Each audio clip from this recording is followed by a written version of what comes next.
लखनऊ की खामोश रातों में कुछ जगहें ऐसी हैं जो अंधेरा होते ही जिंदा हो उठती हैं।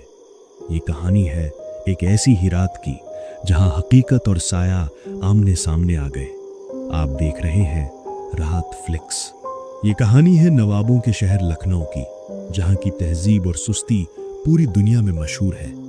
कहते हैं यहाँ की हवाओं में इतना सुकून है कि खुद सूरज भी यहाँ के लोगों की नींद खराब करने की हिम्मत नहीं करता।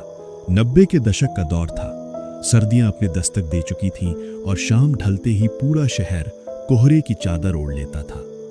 इसी शहर के एक मोहल्ले में रहते थे विनोद कुमार श्रीवास्तव। कद काठी ऐसी कि दूर से देखो तो लगे कोई फिल्मी हीरो आ रहा हो। माथे से लेकर कंधों तक लहराते काले बाल और गठा हुआ शरीर। विनोद अपनी स्टाइल और शख्सियत की वजह से दोस्तों के बीच संजू के नाम से जाने जाते थे। संजय दत्त के ऐसे दीवाने कि उनकी हर फिल्म का फर्स्ट डे फर्स्ट शो देखना संजू का धर्म बन चुका था। घर वालों के दबाव में संजू ने सेल्स एग्जीक्यूटिव की नौकरी तो पकड़ ली थी, लेकिन उनका मन हमेशा रोमांच की तलाश में रहता था। एक शनिवार की शाम शर्मा जी की चाय की दुकान पर अड्डा जमा था।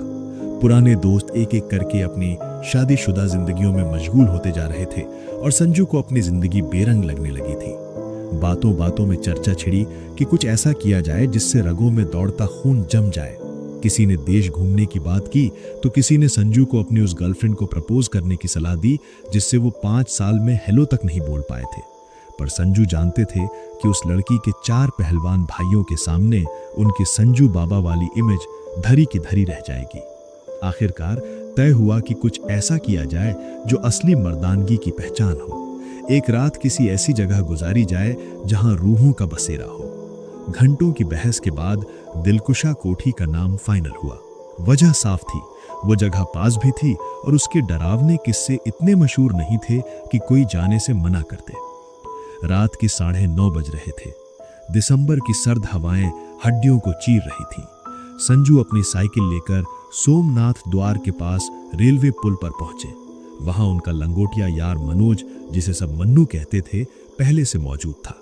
मन्नू को हैरानी हुई कि मोटरसाइकिल का शौकीन संजू आज खटारा साइकिल पर क्यों आया है। संजू ने बात घुमा दी, पर असलियत ये थी कि पिताजी ने रात को बाहर जाने के शक में मोटरसाइकिल की चाबियां जब्त कर ली थीं। पुल पर खड़े होकर दोनों ने बाकी दोस्तों का इंतजार किया, पर सन्नाटे के अलावा वहां कोई नहीं आया। मन्नू का दिल बैठने लगा था। उसने दबी आवाज में वापस चलने को कहा, पर संजू के लिए यह इज्जत का सवाल था। डरपोक कहीं के, संजू ने ताना मारा और साइकिल आगे बढ़ा दी। मन्नू मजबूरी में कैरियर पर पीछे बैठ गया। जैसे जैसे वो दिलकुशा कोठी की ओर बढ़ रहे थे, स्ट्रीट लाइट की रोशनी धुंधली होती जा रही थी। कोठी के विशाल लोहे के गेट पर पहुंचकर उन्होंने देखा कि वहां भारी भरकम जंजीर और एक बड़ा सा ताला लटका हुआ है। मन्नू ने राहत की सांस ली कि चलो अब तो वापस चलना ही होगा, पर संजू कहाँ मानने वाले थे। वे कोठी के किनारे किनारे कोई दूसरा रास्ता ढूंढने लगे। तभी अंधेरे में उन्हें 2 साए अपनी ओर आते दिखे।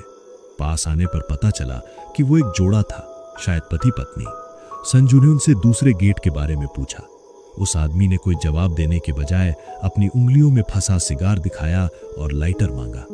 संजू ने जैसे ही लाइटर निकाला, सिगरेट की एक डिब्बी नीचे गिर गई। लाइटर की हल्की लौ में उस अजनबी ने सिगार जलाया और गेट की तरफ इशारा करके अंधेरे में ओझल हो गए। मन्नू और संजू ने जब पलट कर देखा तो वहां कोई नहीं था। वे दोनों रूह की तरह पल भर में गायब हो चुके थे।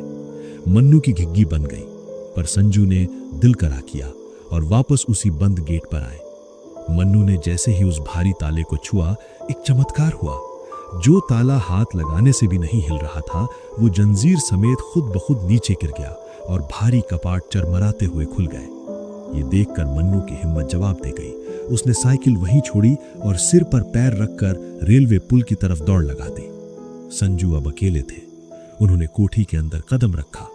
अंदर का नजारा किसी तिलिस्म जैसा था। पूरी कोठी रोशनी से नहाई हुई थी, जैसे वहां कोई जश्न होने वाला हो। फूलों की क्यारियों से रात की रानी की खुशबू महक रही थी, जो सर्दी की उस रात को और भी नशीला बना रही थी। संजू ने अपनी कलाई घड़ी देखी। 11:15 बज रहे थे। अचानक पीछे से गेट के बंद होने की जोरदार आवाज आई। संजू चौंके। उन्होंने आवाज लगाई, मन्नू, क्या तुम वापस आ गए? पर जवाब में सिर्फ झिंगुरों का शोर मिला। तभी उन्हें अपने दाएं पैर पर कुछ भारीपन महसूस हुआ। जेब से लाइटर जलाकर जब उन्होंने नीचे देखा तो उनके पैर तले जमीन खिसक गई। एक लंबा, मोटा और काला सांप उनके पैर से लिपटकर धीरे धीरे उनकी कमर की ओर बढ़ रहा था। संजू के शरीर में सिहरन दौड़ गई।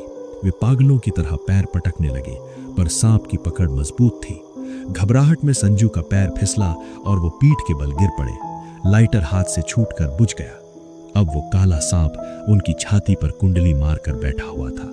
उसका फन हवा में लहरा रहा था और वो डसने ही वाला था कि तभी अंधेरे से एक नेवला निकला और उसने सांप के फन को हवा में ही दबोच लिया। संजू की छाती अब एक खूनी जंग का मैदान बन चुकी थी। सांप और नेवले की उस भयानक लड़ाई के बीच संजू किसी तरह वहां से उठे। दिसंबर की ठंड में भी वो पसीने से तरबतर थे। भागने का रास्ता गेट की तरफ था, पर वहां अब भी वो दोनों जानवर गुत्थम गुत्था थे। संजू लड़खड़ाते हुए कोठी के अंदर की ओर बने एक बेंच की तरफ बढ़े। वे बेंच तक ही पहुंचे ही थे कि अचानक एक बहुत तेज धमाका हुआ। कोठी के ऊंचे ऊंचे झरोखे एक साथ खुल गए और अंदर से एक ऐसी डरावनी हंसी गूंजी जिसने संजू की रही सही हिम्मत भी तोड़ दी। वो कुछ कदम ही बढ़ा होगा कि अचानक जोरों की आवाज हुई। इस आवाज के साथ जो उसने देखा, उसे देखकर उसकी रही सही हिम्मत जवाब दे गई। संजू अभी भी संभल नहीं पाया था। पैर अभी भी लड़खड़ा रहे थे। सब कुछ इतने अचानक हुआ कि वो कुछ नहीं समझ पाया। वो साया जाने किधर से कूदा था और उसके ठीक सामने खड़ा था। उसके कूदने ने जोरों की आवाज पैदा कर दी थी। ऊपर से उसने बड़ी ही अजीब तरह की आवाज की जिसने माहौल में डर को और ज्यादा बढ़ा दिया। रोशनी साये के पीछे से आ रही थी।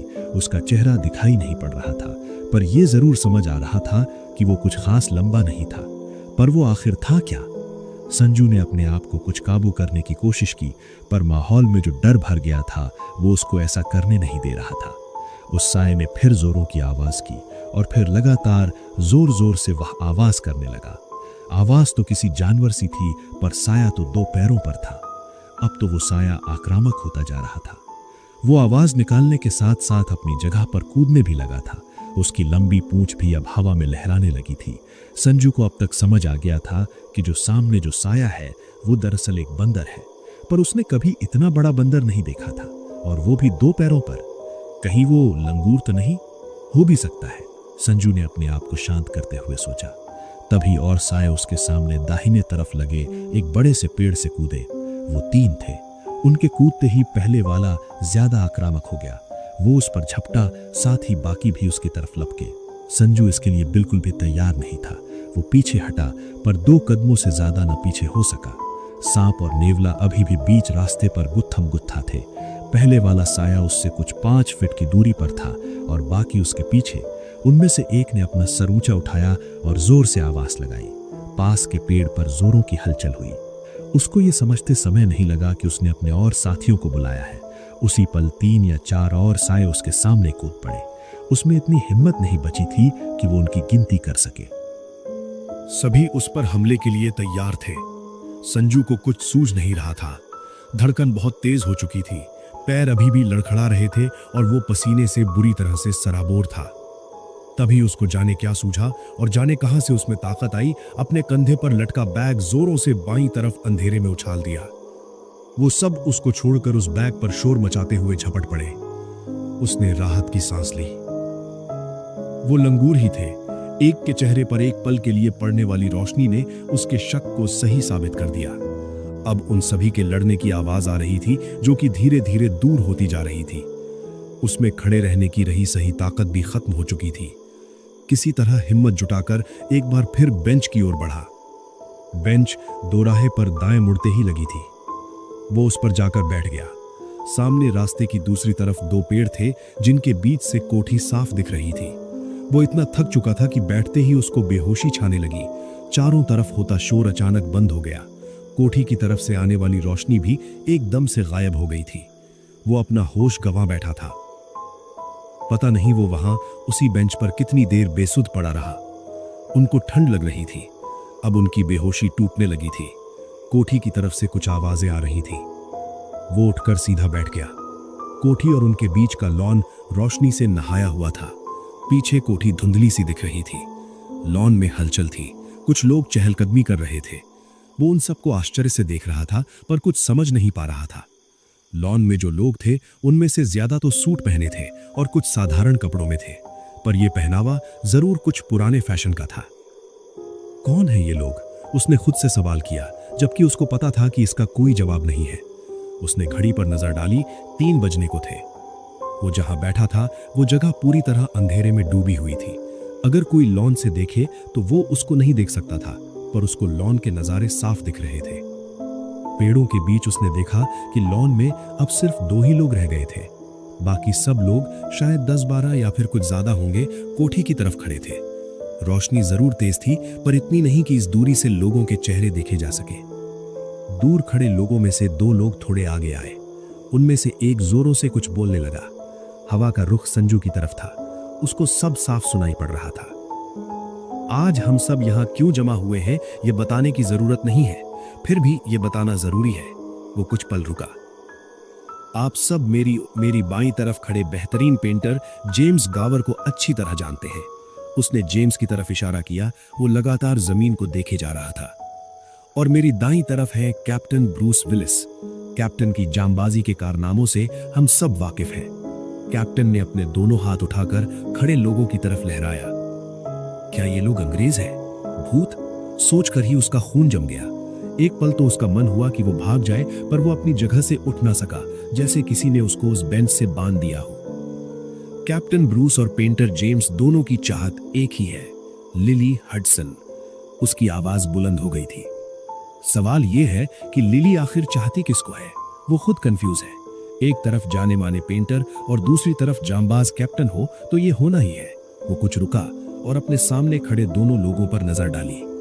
तो आज हम इसी कंफ्यूजन को दूर करने के लिए यहाँ इकट्ठा हुए हैं। जेम्स ने कैप्टन को द्वंद्व के लिए ललकारा है और कैप्टन ने भी इस चुनौती को स्वीकार कर लिया है।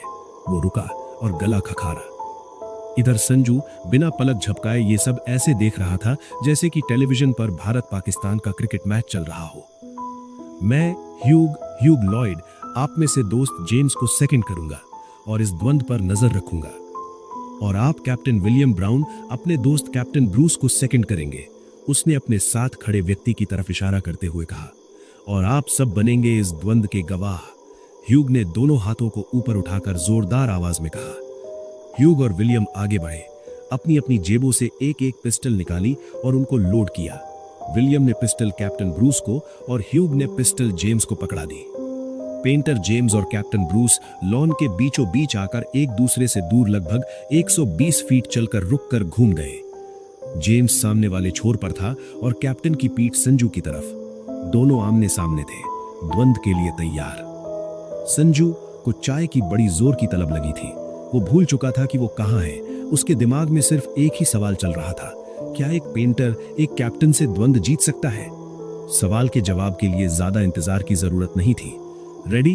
कैप्टन विलियम ने ऊंची आवाज में दोनों योद्धाओं से पूछा। दोनों ने हां में सिर हिलाया। फायर! विलियम जोर से चीखा और अगले ही पल दोनों पिस्टल एक साथ गूंज उठी। बारूद का धमाका इतना तेज था कि एक पल के लिए संजू को ऐसा लगा कि वो ठीक उसके पास हुआ है, ठीक बाएं कान के पास। उसने गर्मी महसूस की थी। एक गोली कान के कुछ मिलीमीटर दूरी से सनसनाती गुजर गई थी। वो घबरा गया। उसका हाथ बाएं कान पर चला गया। ये सोचकर ही उसकी रूह कांप गई कि गोली उसके सिर के पचक्खड़े भी उड़ा सकती थी। सामने लॉन में दोनों योद्धा गोली चलने के अगले ही पल धराशायी हो चुके थे। गोलियों की गूंज ने पेड़ों पर बैठे पक्षियों को एक बार फिर विचलित कर दिया थे। उनके शोर ने माहौल को अचानक बदल दिया था। ये कैसे हो सकता है? जेम्स की चलाई गोली तो उसके कान के पास से गुजरी, तो कैप्टन ब्रूस को तो गोली लगी हो नहीं, फिर वो कैसे? उसने सोचा। पर गोली मुझे कैसे महसूस हुई? क्या ये सपना है या फिर मैं भूतों के बीच हूं? हो क्या रहा है ये? उसके दिमाग में सवालों का द्वंद्व शुरू हो गया था। उसके सवालों ने उसकी धड़कन को बढ़ा दिया था और घबराहट चरम पर थी। लॉन में दोनों निर्जीव शरीरों के पास लोग जमा हो गए थे। संजू ने बेंच से उठने की कोशिश की। पैरों में अभी भी ताकत नहीं थी, फिर भी उसने कोशिश की। तभी दाईं तरफ से अचानक एक साया आया और जब तक संजू कुछ समझता वो उससे लिपट गया। ये सब इतनी तेजी से हुआ कि संजू खुद को संभाल नहीं पाया और वापस बेंच पर बैठ गया, और वो साया उसके ऊपर था। ओह, मैंने कर दिया, वो एक जनाना आवाज थी। अपना प्लान सफल हो गया। वो उसके और करीब आ गई। हल्की रोशनी में उसने देखा वो बला की खूबसूरत थी। उसका चेहरा उसके इतने करीब था कि संजू उसकी सांसों को महसूस कर सकता था। मुझे पता था कि जेम्स चूक जाएगा, वो बोलते बोलते रुक गई। लिली? क्या ये लिली है? ये सोचते ही वो कांप गया। तुम्हारी आंखों में डर क्यों है ह्यूग? लिली का सवाल अप्रत्याशित था। मैं ह्यूग? ये मुझे ह्यूग समझ रही है। वो चौंक गया। उसके दिमाग में सवालों की बाढ़ आई हुई थी पर हलक सूख गई थी। ह्यूग, मेरे ह्यूग, ब्रूस ने जेम्स को मार दिया और ठीक उसी वक्त मैंने ब्रूस को। मेरा निशाना अचूक है। अब हम दोनों के बीच कोई नहीं आ सकता। लिली का चेहरा उसके चेहरे के कुछ ही इंच की दूरी पर था।